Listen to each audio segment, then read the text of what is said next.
hadis yang diriwayatkan oleh Rasulullah daripada Allah, namanya hadithul qudsi. Yani bila mana Nabi bersabda, Allah berfirman, namanya hadithul qudsi.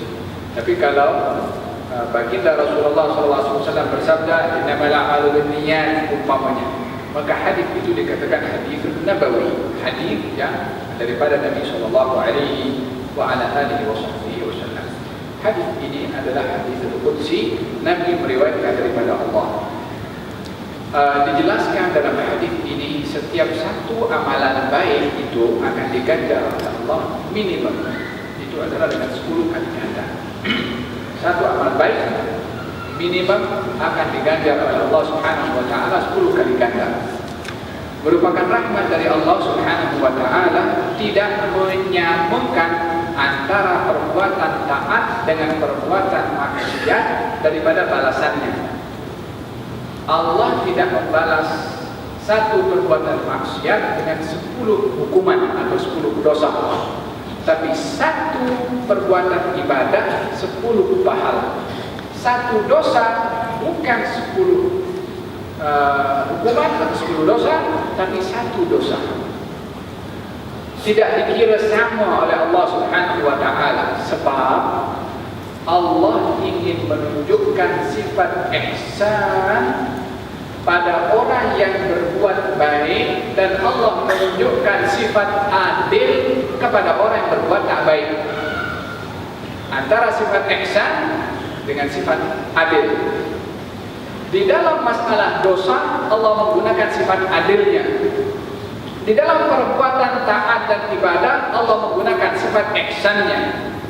Oleh sebab itu, Allah Subhanahu wa taala menyuruh di dalam Al-Qur'anul Karim, innallaha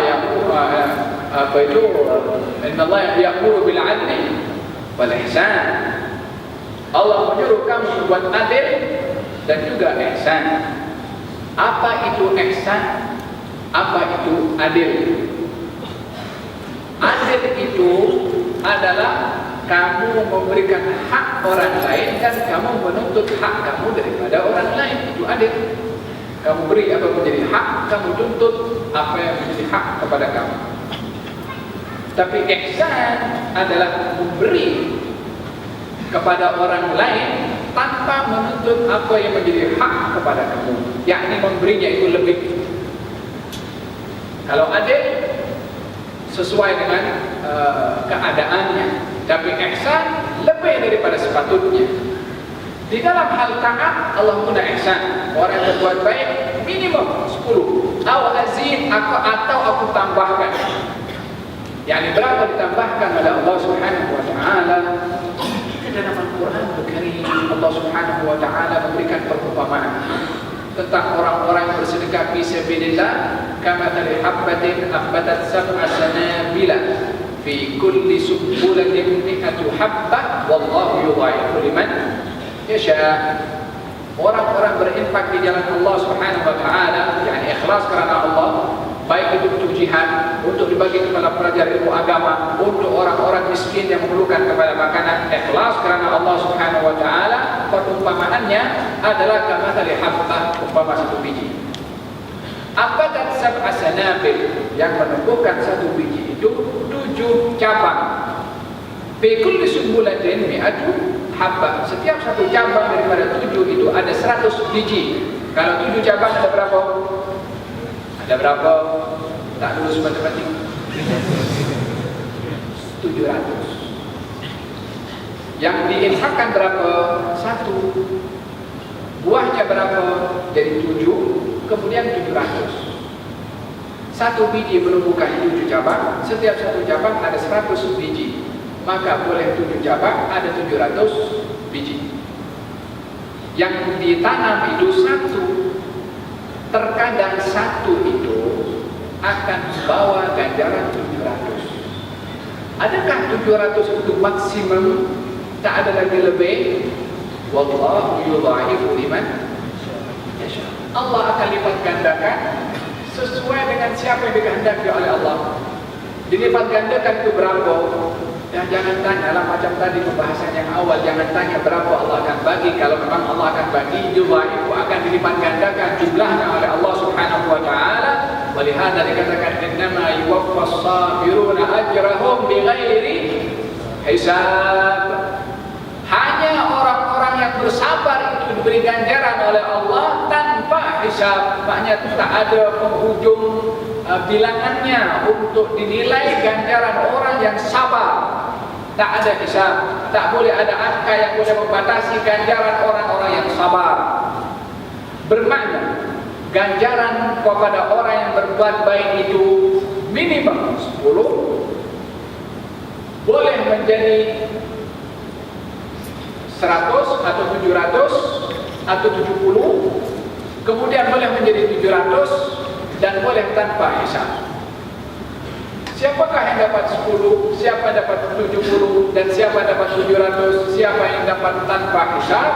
Itu adalah bergantung kepada value atau quality amal yang kita buat. Itu menentukan adakah kita 10 atau 700 atau sampai tanpa al-hisab. Setinggi keikhlasan seseorang dalam beramal, sebanyak juga ganjaran yang dia dapat daripada Allah Subhanahu wa ta'ala. Dan merupakan rahmat daripada Allah bermuamalah ihsan dalam hal ibadah, tapi dengan adil dalam hal maksiat. Berbuat adil di dalam dosa. Orang berbuat satu dosa dibalas oleh Allah satu dosa.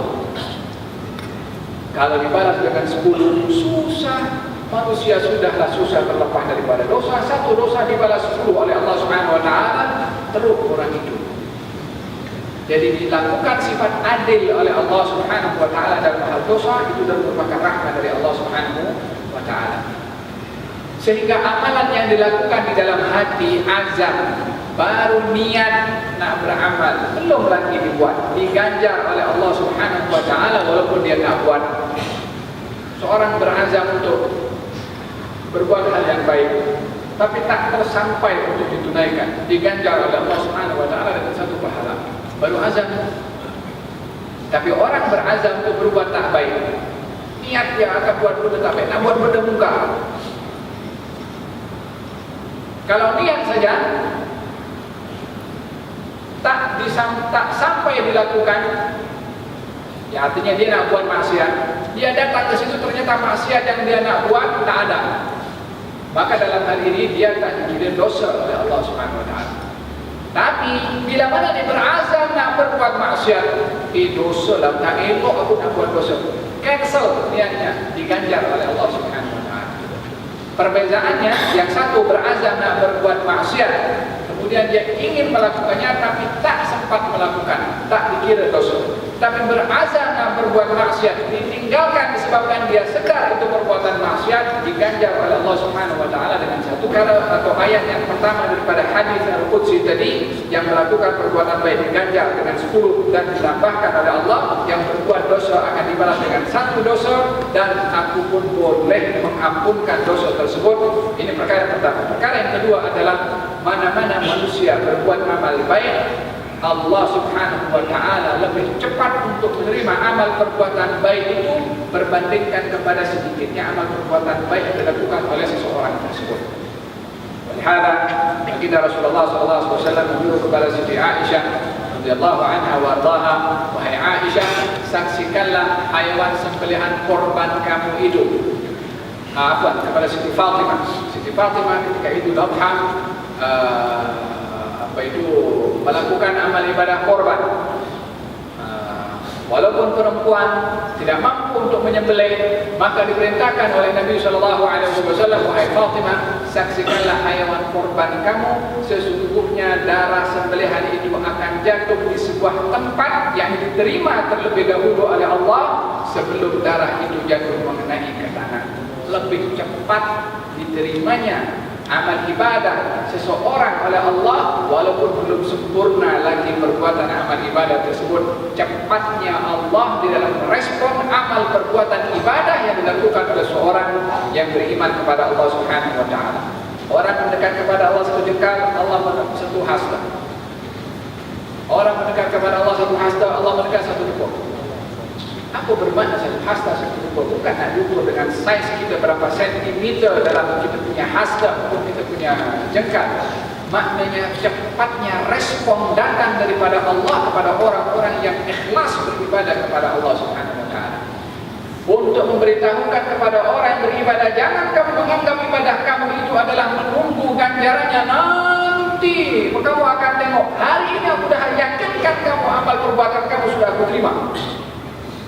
Tapi tunggu nanti bila masanya aku beri kepada kamu, supaya tidak ragu amal perbuatan yang dibuat oleh seseorang itu sudah diterima oleh Allah Subhanahu wa taala, tapi mesti dengan ikhlas. Berapa?